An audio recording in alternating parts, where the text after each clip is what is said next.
मैं Malram Meena, assistant professor chemistry LBS government college Kotputli.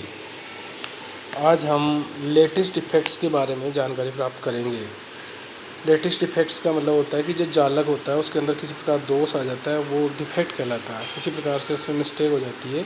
आयनीय यौगिकों की संरचना इस प्रकार की होती है कि प्रत्येक आयन एक निश्चित संख्या में विपरीत आवेशित आयनों से घिरा रहता है तथा इन इकाई सेलों की पुनरावृत्ति से पूरा क्रिस्टल प्राप्त किया जा सकता है। इस प्रकार एक पूर्ण क्रिस्टल अर्थात एक आदर्श क्रिस्टल उसको कहते हैं जिसमें प्रत्येक कण अपने नियत स्थान पर हो, परंतु परम शून्य ताप पर किसी क्रिस्टल की संरचना आदर्श हो सकती है, क्योंकि इस ताप से ऊपरी आयनों में ऊष्मीय कंपन पाया जाता है, जिसके कारण आयनों में अपना स्थान त्यागने की स्वाभाविक प्रवृत्ति आ जाती है। आदर्श संरचना में पाई जाने वाली इस प्रकार की कमी, जो आयनों के अपने अपेक्षित स्थान पर न पाए जाने या अन्य किसी कारण से आ जाती है, जालक दोष या लैटिस डिफेक्ट कहलाती है। क्रिस्टलीय ठोस में प्रमुख रूप से निम्न प्रकार के दोष पाए जाते हैं। एक स्टोइकियोमेट्रिक डिफेक्ट, दूसरा नॉन स्टोइकियोमेट्रिक डिफेक्ट और तीसरा केमिकल इम्प्योरिटी डिफेक्ट्स।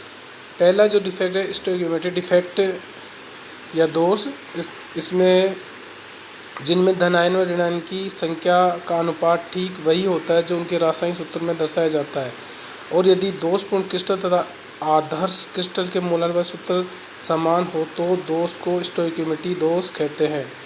स्टोइकियोमितीय दोष निम्न दो प्रकार के होते हैं। एक होता है शोटकी दोष या जालक रिक्तियाँ, और दूसरा होता है फ्रिंकल दोष या जालक अंतरकोशीय संरचना। तो पहला अपन जैसे यहाँ देख ही रहे हैं, नीचे स्ट्रक्चर दिया हुआ है शॉर्ट की डिफेक्ट। तो शॉर्ट की डिफेक्ट में यहाँ देख रहे हैं अपने पास में नीचे जो डायग्राम दिया हुआ है कि किसी यौगिक का क्रिस्टल बनाते समय यदि किसी क्रिस्टल जालक में एक धन आयन व एक ऋण आयन अनुपस्थित हो जाएं, जैसे इस डायग्राम में एक ऋण आयन एक धन आयन अनुपस्थित है, Y- और X+ अनुपस्थित है, तो जिससे छिद्र या होल बन जाते हैं। ऐसा क्रिस्टल दोष आ जाने के बावजूद भी उदासीन ही होता है, क्योंकि अनुपस्थित धनायन ऋणायन समान संख्या में होते हैं। किसी क्रिस्टल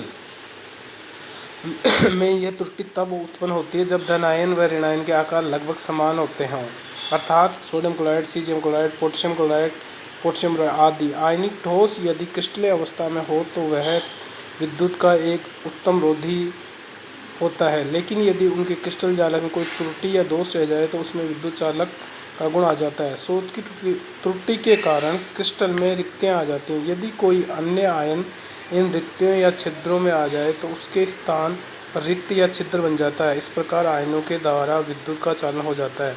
अतः हम कह सकते हैं कि इन रिक्तियों के कारण ही आयनिक ठोसों में आयनिक चालक होते हैं। दूसरे होते हैं फ्रेंकल दोष या जालक अंतरकाशी दोष।